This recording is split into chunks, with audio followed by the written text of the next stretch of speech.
Welcome to mini foods Jaisingh. எல்லோருக்கும் வணக்கம். இன்றைக்கி நம்ம வீடியோவில் அடுப்பே இல்லாமல் ஒரு சூப்பரான ஸ்வீட் ரெசிபி எப்படி செய்கிறது அப்படின்னு தாங்க பார்க்க போகிறோம். நம்ம வீட்டில் இருக்கிற ப்ரெட்டை மட்டுமே இதுக்கு யூஸ் பண்ணிக்கலாம். பாருங்கள், பார்க்குறதுக்கே வந்துட்டு எவ்வளோ அழகாக இருக்குதுன்னு சொல்லிட்டு சின்ன குழந்தைங்கள்லேருந்து பெரியவங்க வரைக்கும் எல்லாருமே சாப்பிட்லாங்க. அவ்வளோ டேஸ்ட்டாக இருக்கும், அவ்வளோ சாஃப்டாக இருக்குது பாருங்கள். இப்போ இந்த ஸ்வீட் வந்துட்டு எப்படி செய்கிறதுன்னு பார்க்கலாம் வாங்க. இப்போ இந்த ஸ்வீட் செய்கிறதுக்கு ஒரு பவுலில் திக்கான பால் வந்துட்டு அரை கப் அளவுக்கு எடுத்துருக்கிறேன். காய்ச்சி ஆற வச்ச பால். இதில் 2 ஸ்பூன் அளவுக்கு சுகர் பவுடர் வந்துட்டு போட்டுக்கலாம். 3 ஸ்பூன் அளவுக்கு மில்க் பவுடர் வந்துட்டு சேர்த்துக்கலாங்க. எல்லாத்தையும் சேர்த்துட்டு இதை நல்லா கட்டிகள் இல்லாத அளவுக்கு நல்லா கலந்து எடுத்துக்கோங்க. மில்க் பவுடர் சேர்க்கறதுனால தான் அந்த பால் நல்லா வந்துட்டு க்ரீமியாக திக்காக கிடைக்கும். நீங்கள் இதுக்கு பதிலாக கண்டென்ஸ்டு மில்க் இருந்துச்சுன்னா கூட நீங்கள் யூஸ் பண்ணிக்கலாங்க. இல்லாட்டினா இது போல் வந்துட்டு ரெடி பண்ணி வச்சுக்கலாம். நல்ல திக்கான பால். இந்த பாலோட பதம் பாருங்கள் எந்த அளவுக்கு திக்காக வந்திருக்குதுன்னு.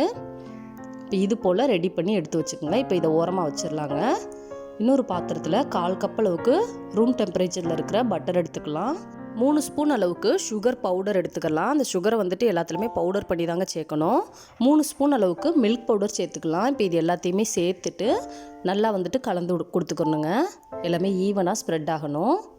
இப்போ இது கூட ஒரு 3 ஸ்பூன் அளவுக்கு நம்ம ஏற்கனவே காய்ச்சி அந்த ஆற வச்சு ரெடி பண்ணி வச்சுருக்கிறோம் இல்லையா, அந்த திக்கான பால் அதில் வந்துட்டு ஒரு 3 ஸ்பூன் சேர்த்துக்கலாங்க.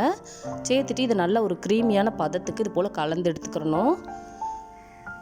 நம்ம வந்துட்டு இதை வந்துட்டு ப்ரெட்டில் வந்துட்டு ஸ்ப்ரெட் பண்ணி எடுக்க போகிறோங்க. இது போல் நல்லா ஜாம் மாதிரி ஒரு பதத்துக்கு நல்லா கலந்து எடுத்து வச்சுக்கோங்க. இப்போ இதை வந்துட்டு ஓரமாக வச்சிடலாம். ஃப்ரிட்ஜிலலாம் வைக்கக்கூடாது, நார்மல் ரூம் டெம்பரேச்சரில் தான் வைக்கணும். இப்போ ப்ரெட் எடுத்துகிட்டு அதோட ஓரங்கள்லாம் இதே போல் கட் பண்ணி எடுத்துக்கலாங்க.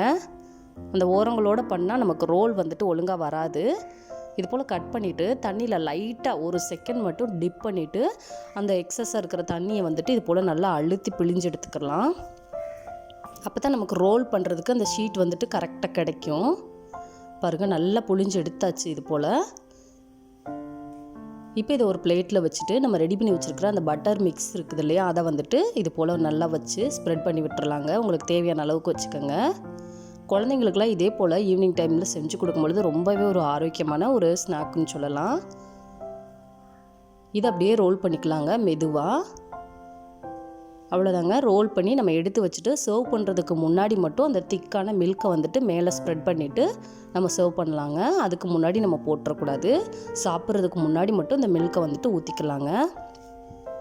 தேவைன்னா மேலே வந்துட்டு இது போல் நட்ஸ் ஏதாவது சேர்த்துக்கலாங்க.